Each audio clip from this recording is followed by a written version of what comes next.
Next is all his money is spent and all his hopes ruined. No error. Okay. Now see, we have two subject, all his money and all his hopes, right?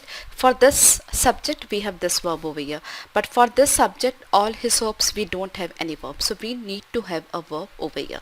So all his hopes. Now जो पूरा sentence है वो present tense में है, इसलिए यहाँ पे जो verb आएगी वो भी present tense में आएगी, and that should be are. Hopes plural, so उसके लिए plural verb are. So all his money is और पूरा sentence जो है वो actually passive voice में है, वो आपने observe कर लिया होगा. All his money is spent and all his hopes are ruined. Okay, next is this rule may and ought to be disregarded for the time being. Okay, this rule may and ought to be disregarded, तो यहाँ पर भी may be होना चाहिए. This rule may be and ought to be disregarded for the time being, right? He is one of the richest men, if not the richest man in the world.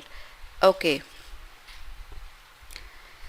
सिर्फ हम जब भी बहुत सारे में से एक की बात करते हैं तो यहाँ पर प्लूरल आना चाहिए. ही is one of the richest man. अब यहाँ पर अगर MAN है तो ये रिचेस्ट मैन मतलब ये तो एक ही आदमी हुआ, लेकिन वो बहुत सारे अमीर लोगों में से एक है, राइट? सो बहुत सारे अमीर लोगों के लिए यहाँ पर प्लूरल होना चाहिए, right? MAN plural MEN. So he is one of the richest man, right? So this should be plural. Okay, you should be very careful about it. जैसे अगर आपको बोलना हो she is one of the most intelligent girls होना चाहिए, not girl, right? So इस तरह से he is one of the richest man. So बहुत सारे अमीर आदमियों में से वो एक है, ठीक है? So we have error over here. We can almost get everything in this market. Now here this placement of almost is wrong. We can get almost everything, right? जो almost है वो everything के पहले आना चाहिए. We can get almost everything in this market. Every Tom, Dick and Harry drink wine these days. अब यहाँ पे क्या हो रहा है? Tom, Dick and Harry. लेकिन यहाँ पर जो टॉम, डिक एंड हैरी है वो मतलब किसी जनरल लोगों के लिए हम यूज़ करें. टॉम, डिक एंड हैरी यहाँ पे कोई 3 पर्टिकुलर लोगों के नाम नहीं है. मतलब हर बंदा, कहने का मतलब है हर बंदा, हर चलता फिरता बंदा जो है वो आजकल वाइन पीता है, राइट? तो यहाँ पर एवरी यूज़ हो रहा है, मतलब कि जो वर्ब है वो सिंगुलर होनी चाहिए. एवरी मतलब हर एक, राइट? सो हर एक चलता फिरता हर एक आदमी, टॉम, डिक एंड हैरी मतलब हर चलता फिरता आदमी जो भी है वो वाइन पीता है. तो यहाँ पे ड्रिंक्स आना चाहिए, right? Singular subject, singular verb. He and I is partners in this firm.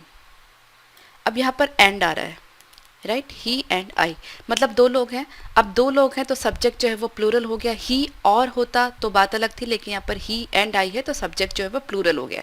अब अगर सब्जेक्ट प्लूरल हो गया तो यहाँ पर जो वर्ब है वो भी प्लूरल होनी चाहिए. तो it should be are, right? और होता तो इस बराबर था, लेकिन क्योंकि यहाँ पर एंड है इसलिए यहाँ पर सब्जेक्ट प्लूरल हो गया, इसलिए यहाँ पर वर्ब जो है वो प्लूरल आएगी. ही is one of the great men that have ever lived. Again यहाँ पर सेम वही बात है जो अभी हमने बात किया था. He is one of the richest man, right? So यहाँ पर भी सेम बात है. वन ऑफ जब भी आता है तो वन ऑफ मतलब बहुत सारी चीज़ों में से एक या फिर बहुत सारे लोगों में से एक, वो वाला सेंस आता है. तो बहुत सारे लोगों के लिए जब हम बात करेंगे तो यहाँ पर प्लूरल आना चाहिए, right? So we have error here. The magistrate and collector were present there on the spot. ये बहुत इंपॉर्टेंट पॉइंट है, आप यहाँ पे ध्यान दीजिए. मजिस्ट्रेट और कलेक्टर एक ही आदमी है, सिंगल मैन, ठीक है? अभी जैसे कई बार आप किसी भी एक ही पर्सन को 2 तरह से भी इंट्रोड्यूस कर सकते हैं. जैसे this is or I can say Mr. Sharma, he is teacher and the mentor. So teacher भी है और मेंटर भी है, लेकिन अल्टीमेटली मिस्टर शर्मा आदमी एक ही हैं, या मिसेस शर्मा अगर है तो वो लेडी एक ही हैं। उनको हम दो तरह से इंट्रोड्यूस कर रहे हैं, she is my teacher and the mentor. ठीक है, तो जब वो शी, तो फिर हम जब टीचर भी कह रहे हैं मेंटर भी कह रहे हैं, जो दोनों हैं वो एक मिसेस शर्मा को ही बता रहे हैं, इसलिए वहाँ पर सिंगुलर वर्ब यूज़ होता है। अगर ये दोनों अलग अलग होते तो बात अलग थी, तो यहाँ पर प्लूरल वर्ब चलता, लेकिन जो मजिस्ट्रेट हैं और जो कलेक्टर है वो एक ही आदमी है, तो फिर यहाँ पर वॉज आएगा। I hope you are getting me. Then horse and carriage are waiting there. Okay, ये जो है एक्चुअली आप किसको टोंगा जिसको बोलते हैं, तो वो ये जो कैरेज है वो हॉर्स के साथ में ही चलती, तो कुल मिलाकर के ये एक सिंगल यूनिट है, राइट। ये अलग से यूज़ करें, ये अलग से यूज़ करें, ऐसा नहीं है। अगर ये हमारा बाहर इंतज़ार करें तो कुल मिलाकर के जो उसको पहले ज़माने में हम टोंगा बोलते थे, राइट, तो ये यूनिट सिंगल ही है, इसके लिए यहाँ पर हम इज़ यूज़ करेंगे, राइट। एक ही यूनिट है, सिंगुलर सब्जेक्ट, इसलिए is. Rice and fish, again ये भी सिंगुलर यूनिट है, राइट। इन दोनों को कॉम्बिनेशन में खाया जा रहा है। ओके, तो ये एक कंप्लीट डिश है, लेकिन इस डिश में दो चीज़ें हैं, लेकिन फिर भी एक डिश है ये, राइट। डिश के अंदर राइस और फिश का एक कॉम्बिनेशन है। Again it is treated as single unit, so यहाँ पर भी इज आएगा फॉर द सेम रीज़न। जैसे हम बोलते हैं dal and rice is my favourite dish, तो जब इस तरह से होगा तो वो जो एक कंप्लीट डिश है उसको हम सिंगल यूनिट की तरह ही ट्रीट करेंगे, चाहे उसके अंदर दो चीज़ें मिक्स हो, जैसे दाल एंड राइस मैंने आपसे बात किया। जैसे कोई पंजाबी ऐसा बोल सकता है मक्के की रोटी एंड सरसों का साग, right, so it is a complete dish. Okay, so वहाँ पर भी इज़ ही यूज़ होगा, मक्के की रोटी एंड सरसों का saag is my favourite dish. Okay, I hope you are getting me. Again he is one of the tallest man. अभी अभी रीज़न आपको बताया, वापस एक रीकैप हो गया, और मुझे पूरी उम्मीद है कि आप अपने आप से कर पा रहे होंगे। ही is one of the tallest man, बहुत सारे लंबे आदमियों में से वो एक है, ठीक है।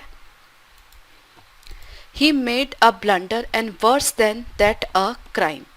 ओके, उसने एक ब्लंडर किया और उससे भी ज़्यादा था कि उसने एक क्राइम किया। सो क्राइम को करने के लिए क्या होता है, क्राइम इज़ कमिटेड एक्चुअली, ठीक है, कोई भी क्राइम को कमिट किया जाता है। So he made a blunder and worse than that committed a crime, उसने कोई क्राइम किया। तो ये जो एक्चुअली इस क्राइम के लिए कोई वर्ब भी यूज़ नहीं हो रही, यहाँ पे कोई वर्ब है नहीं। ही मेड अ ब्लंडर, ब्लंडर के लिए वर्ब है कि उसने एक ब्लंडर किया है, लेकिन क्राइम के लिए कोई वर्ब नहीं है, राइट। तो जो दोनों सब्जेक्ट है, दोनों के लिए अलग अलग वर्ब जो है वो होनी चाहिए। Okay, so he made a blunder and worse than that committed a crime. Okay, the wheat on this farm is finer than last year.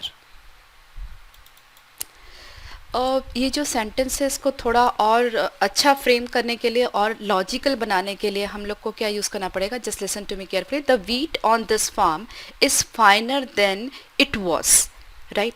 जो पिछले साल था उसके मुकाबले इस साल जो है वो फाइनर है।